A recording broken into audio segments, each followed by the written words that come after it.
warahmatullahi wabarakatuh. Saya Siti Olipatur Rosida dari 12 Tata Boga 2. Saya akan menjelaskan bab 7 dan bab 8, tugas dari Pak Haji Husman. Bab 7. Indahnya membangun mahligai rumah tangga. Nikah berarti akad yang menghalalkan pergaulan antara laki-laki dan perempuan yang bukan mahramnya, yang menimbulkan hak dan kewajiban masing-masing. Sedangkan menurut Undang-Undang Pernikahan RI Nomor 1 Tahun 1974 adalah perkawinan atau nikah ialah ikatan lahir batin antara seorang pria dan wanita sebagai suami istri dengan tujuan membentuk keluarga rumah tangga yang berbahagia dan kekal berdasarkan ketuhanan yang Maha Esa. Para ahli fikih sependapat bahwa hukum pernikahan tidak sama di antara orang mualaf. Dilihat dari kesiapan ekonomi, fisik, mental, ataupun akhlak. Hukum nikah dapat menjadi wajib, sunnah, mubah, haram, dan makruh. Al-Quran telah menjelaskan tentang orang-orang yang tidak boleh haram dinikahi. Wanita yang haram dinikahi disebut muharram nikah. Jumhur ulama sebagaimana juga mazhab Syafi'i mengumumkan bahwa rukun nikah ada 5, yaitu calon suami, calon istri, wali, 2 orang saksi, dan sighat ijab kabul.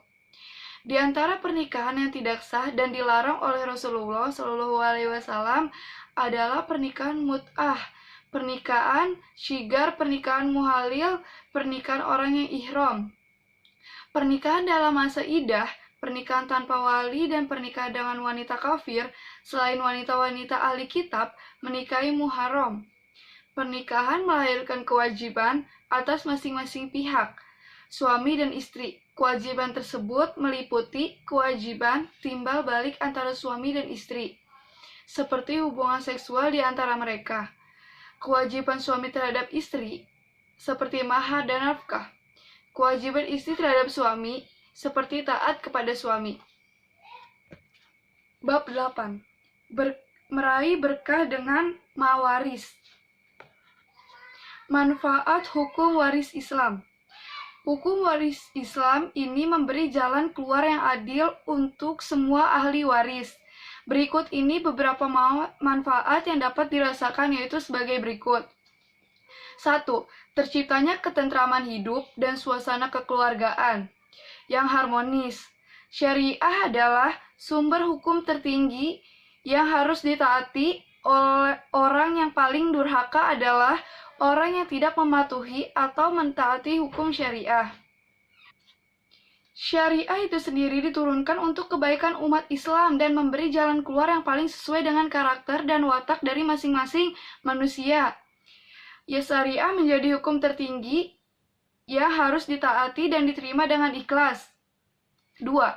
Menciptakan keadilan dan mencegah konflik pertikaian. Keadilan yang telah diterapkan mencegah munculnya berbagai konflik dalam keluarga dapat berujung pada tragedi pertumbuhan darah. Meski dalam praktiknya selalu saja muncul penentangan yang bersumber dari akal pikiran. Ajaran Islam tidak hanya mengatur masalah ibadah, tetapi juga mengatur hubungan manusia dengan sesamanya, yang di dalamnya termasuk juga masalah kewarisan.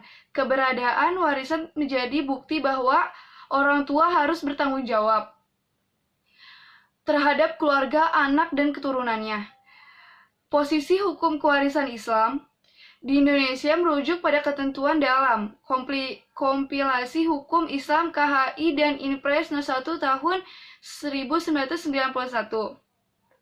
Ketentuan-ketentuan tentang warisan adalah yang paling lengkap diuraikan secara rinci dalam Al-Quran, terutama mengenai ketentuan pembagian harta warisan. Hal ini menunjukkan bahwa persoalan ilmu, mewaris, dan hukum mempelajari perlu mendapat perhatiannya yang serius dari kaum muslimin. Orang yang memperoleh harta warisan dari orang yang meninggal dunia karena 4 sebab, yaitu sebab nasab hakiki, sebab nasab hukmi, sebab pernikahan, dan sebab hubungan agama. Hal yang perlu diselesaikan sebelum dilakukan pembagian waris yaitu pengurusan jenazah, wasiat, dan hutang.